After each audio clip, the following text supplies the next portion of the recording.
If we have Amy's heart, we can save Hannah. Agree to organ donation and push Amy down the stairs or hit her. If you need help, I will do it. In any case, give Amy's heart to Hannah. My husband asked me, make your own daughter almost die to offer her heart for my niece. Facing my husband's outrageous demand, I felt like I was going insane. David, my husband, and I have been married for about 5 years.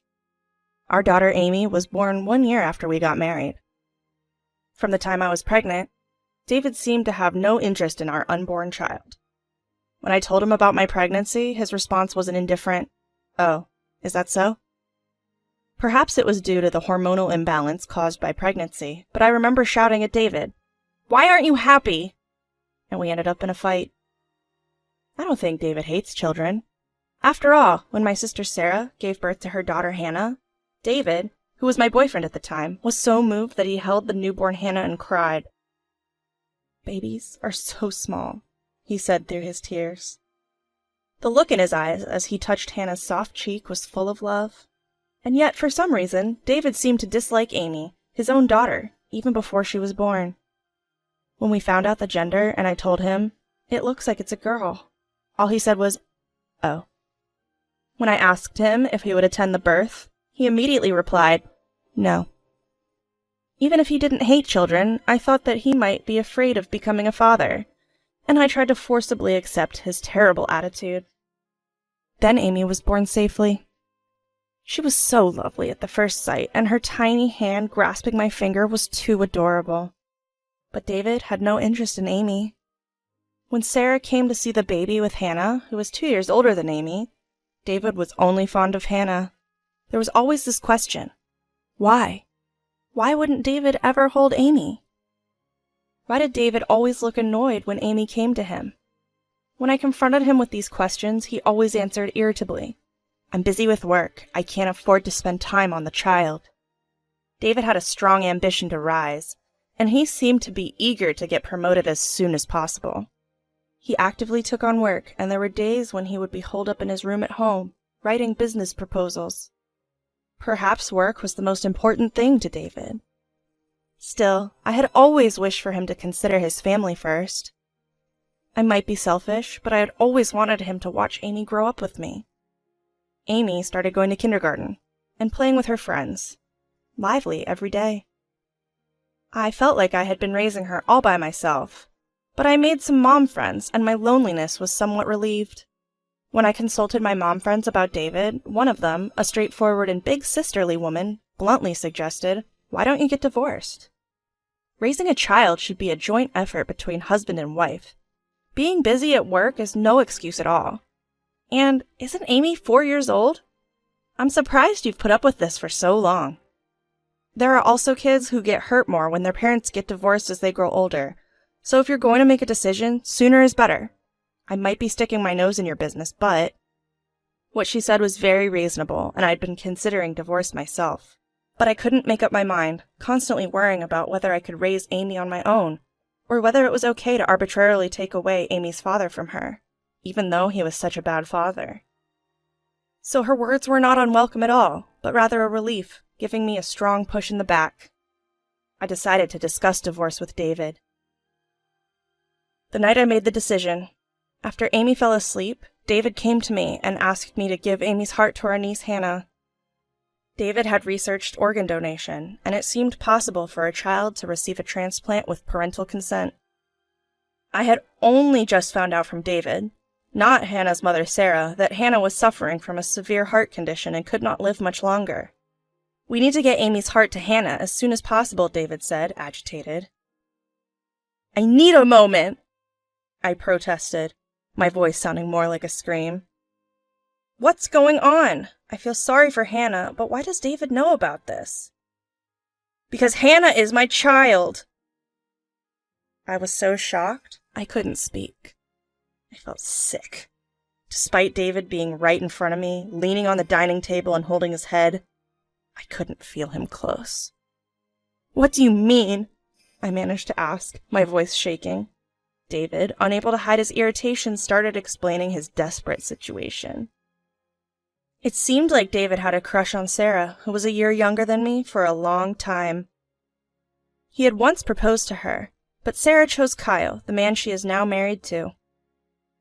Sarah had a reputation for being flirtatious, but it seemed she had restrained herself since meeting Kyle. However, she had apparently been secretly meeting with David quite often.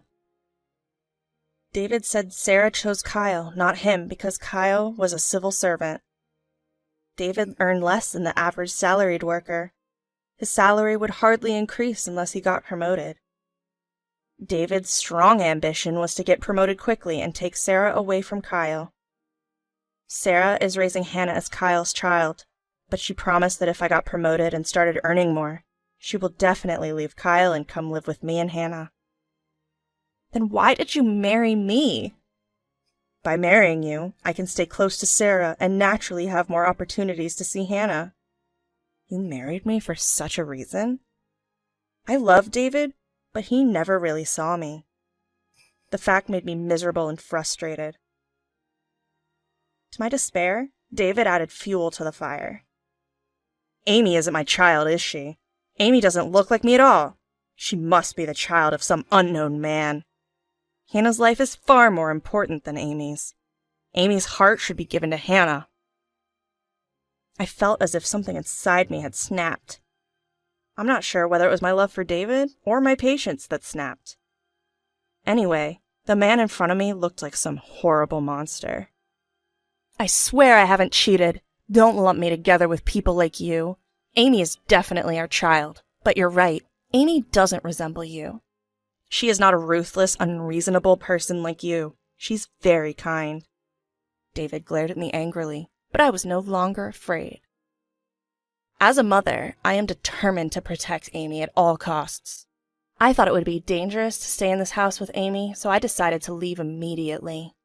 I woke Amy up, carrying only the bare essentials so as to not alert David, who had started working on the project report he needed for his promotion to be with Sarah. Amy, half asleep, asked, "What's going on?" I hugged her tightly and whispered, "Amy, we're saying goodbye to Dad. We're going to Grandpa and Grandma's house. You won't be able to see your kindergarten friends anymore, but can you bear with it?" My desperate voice must have conveyed something to Amy. She nodded in agreement, her voice filled with tension. Holding Amy, I quietly left the house and ran towards the station. I considered taking the car, but thought it would be troublesome if David asked for it back. Once we got to the train, Amy, tired, fell asleep, but we managed to reach the vicinity of my parents' home close to the last train time. I ignored the numerous calls and messages from David, who must have noticed our absence and pressed the intercom at my parents' house. My parents, still awake, were surprised. What happened? But I asked to put Amy to bed first.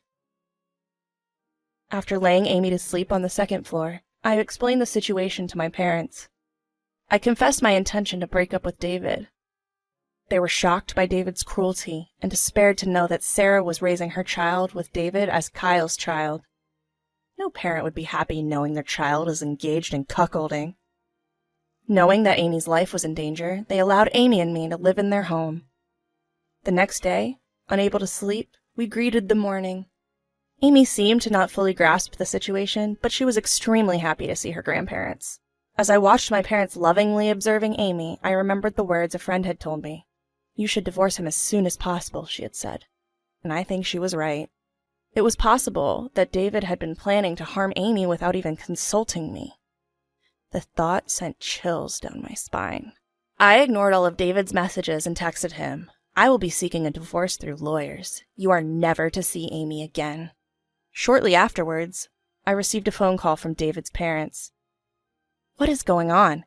David just contacted us abruptly saying that you two are divorcing. Is it true that your affair is the cause and Amy isn't related by blood to David?" In order to counteract David's attempts to get his parents on his side and reclaim Amy, I disclosed everything to his parents. Their disbelief was evident, so I invited them to my parents' house that day, since my parents had said they would invite Sarah and Kyle over that evening to discuss things. David's parents lived relatively nearby. They agreed to come over. That evening, while my mother took care of Amy, I was in the living room with Sarah, Kyle, my father, and David's parents. It seemed that Hannah was still hospitalized. Sarah looked uncomfortable, while Kyle wore an angry expression. I had previously told Kyle over the phone about the events that had occurred the previous day and what David had said. He was probably unable to hide his anger towards Sarah. So Hannah really isn't my daughter, is she? It's true that David was planning to take Amy's heart to save Hannah, isn't it? Sarah, who had been biting her lip, burst into tears under Kyle's questioning. Yes, but Sarah's ugliness as she yelled was beyond description.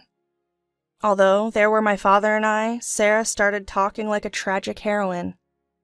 I wanted to help Hannah. That's why I asked David for Amy's heart. As a mother, it's natural, isn't it? How can you not understand the feeling of wanting to protect your own child?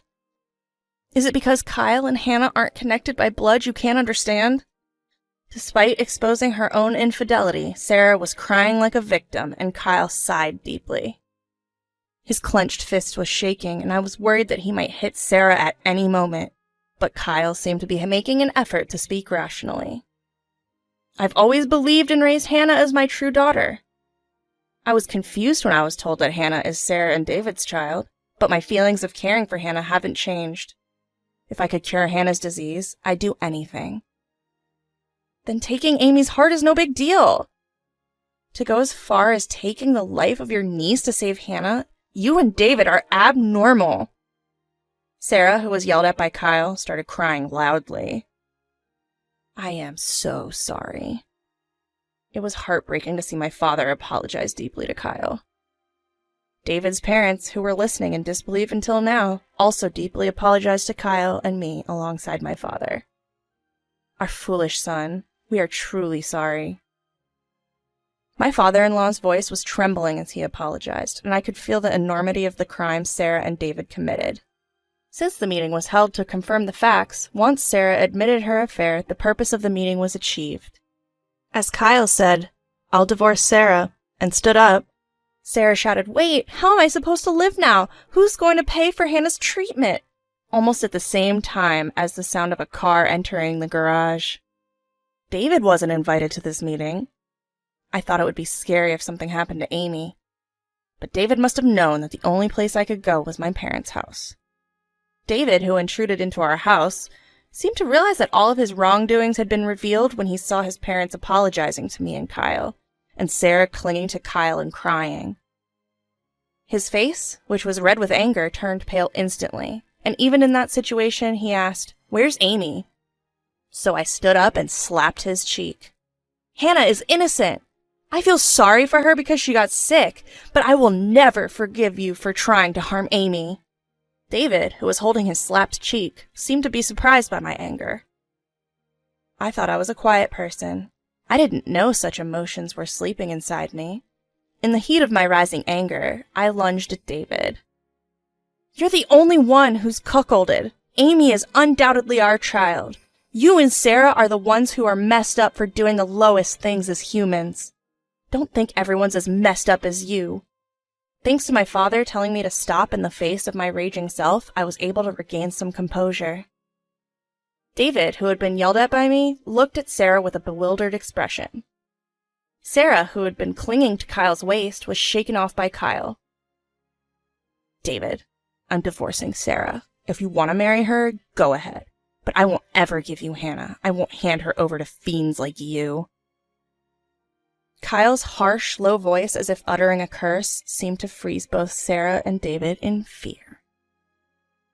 Subsequently, Sarah and David were driven out of their homes and were disowned by their parents. Through the lawyers, Kyle divorced Sarah and successfully won custody of Hannah. Apparently, Sarah was often out, and most of the caregiving was done by Kyle, who took a long leave from work. I also divorced David through a lawyer. David sent a spiteful text saying, "Now I can marry Sarah." But Sarah and David didn't get married. Their parents severed ties with Sarah, but afterwards, Sarah had a mental breakdown and had to be hospitalized. Even though Sarah had been unfaithful, it seemed she cared about Hannah. Not being able to see Hannah broke Sarah's spirit. Kyle scoffed at her, saying she used to complain about how troublesome taking care of her was, though, and I felt the same way. Amy and I are living peacefully at my parents' home. At her new daycare, Amy seems to have made new friends, and she's growing up healthy and lively. I still keep in touch with Kyle. According to him, Hannah is due to have a heart transplant operation. When Amy and I went to visit Hannah, she gave us a cute smile and said to Amy, "Once the surgery is over, let's play a lot together." Both Kyle and I have been through tough times, but we've now resolved to raise our children responsibly as parents. As two single parents, we promised to support each other. I smiled, imagining the future of Hannah playing with Amy.